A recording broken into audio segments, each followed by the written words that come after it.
बाढ़ से पंजाब में हाल बेहाल हैं। पंजाब के 1400 के ज़्यादा गांव जो हैं बाढ़ से प्रभावित हैं। 23 के 23 ज़िले बाढ़ से प्रभावित हैं। हम फाजिल्का में हैं इस वक्त, और फाजिल्का में एक कांवा वाली जगह है। सतलुज का रौद्र रूप आप देखेंगे तो डर जाएंगे। ये पुल है, ये कनेक्ट करता है सतलुज के उस पार जो है तकरीबन 14 गाँवों को। तो वो गांव जो हैं पूरी तरह से उनका संपर्क जो है, इस तरफ जिस तरफ हम खड़े हैं वहाँ से सड़क संपर्क पूरी तरह टूटा हुआ है। सतलुज अपने पूरे वेग में है, गाँव में बाढ़ है, लोग जो हैं वहाँ पे रह रहे हैं। और अब यहाँ पे एनडीआरएफ ने मोर्चा संभाल रखा है, भारतीय सेना ने मोर्चा संभाल रखा है, ताकि लोगों की आवाजाही जो है वो बोट्स के जरिए सुनिश्चित की जाए। आप देखेंगे यहाँ एनडीआरएफ के बोट्स नज़र आ रहे हैं, और सामने जो है पुल है जिसके ऊपर से सतलुज नदी गुजर रही है। अब एक मशीन को ले जाने की कोशिश कर रहे हैं दूसरी तरफ इस पुल को क्रॉस करके, पर यह भी बहुत ख़तरनाक काम है क्योंकि नदी जो है बिल्कुल पुल के ऊपर से गुजर रही है।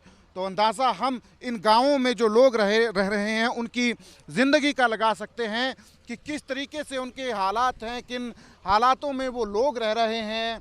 फाजिल्का ज़िले में सतलुज नदी के उस पार जो गांव हैं, ये कांवा वाली पत्तन असल में इसको बोलते हैं, और इसके पार जो हैं उस पार जो हैं तकरीबन 14 गांव हैं। और सिर्फ यही बोट जो है एक ज़रिया है यहाँ पे उन गांवों तक जो है राहत सामग्री पहुंचाने का। एनडीआरएफ के जवान डटे हैं, यहाँ पे राहत सामग्री लेके जा रहे हैं। बाकी भी जो लोग आ रहे हैं उनको लेके जाते हैं। एनडीआरएफ के अधिकारी हमारे साथ हैं। सर, आपका नाम क्या है? मैं इंस्पेक्टर त्रिलोक सिंह मेहता हूँ। मैं 13 एनडीआरएफ से यहाँ पर आए हुए हैं। हमारी लोग जी, अभी कितने गांव हैं सामने और क्या सिचुएशन क्या है? आप लोग जा रहे हैं सामने जिस तरफ हम लोग ऑपरेशन लॉन्च करे हुए हैं, यहाँ पर लगभग 15-20 गांव हैं। तो सारे गांव में हम लोग जा रहे हैं। जो भी फीडिंग और फूड उसको हम लोग वहाँ पे पहुँचा रहे हैं। ये जितनी लोकल एजेंसियाँ हैं इनके माध्यम से वो लोग ला रहे हैं, और गवर्नमेंट के माध्यम से भी जो है उस सामग्री को भी हम लोग राहत लोगों को तक पहुँचा रहे हैं।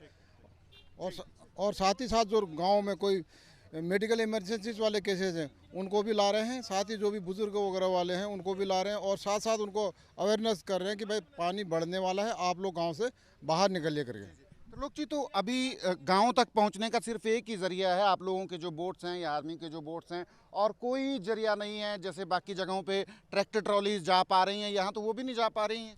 सर, जैसे आप लोग यहाँ पे देख रहे हैं, यहाँ पे कोई और जरिया हो ही नहीं सकता है सिवाय बोट के, और बोट ही इसलिए हम लोग इस्तेमाल कर रहे हैं इसमें। तो ये हालात है यहाँ पे फाजिल्का में। सतलुज के उस पार जो गांव है कांवा वाली पत्तन में जो हैं, यहाँ सिर्फ एनडीआरएफ और सेना का सहारा है। उनके बोट्स हैं, उन बोट्स में ही लोग जो हैं आ जा पा रहे हैं।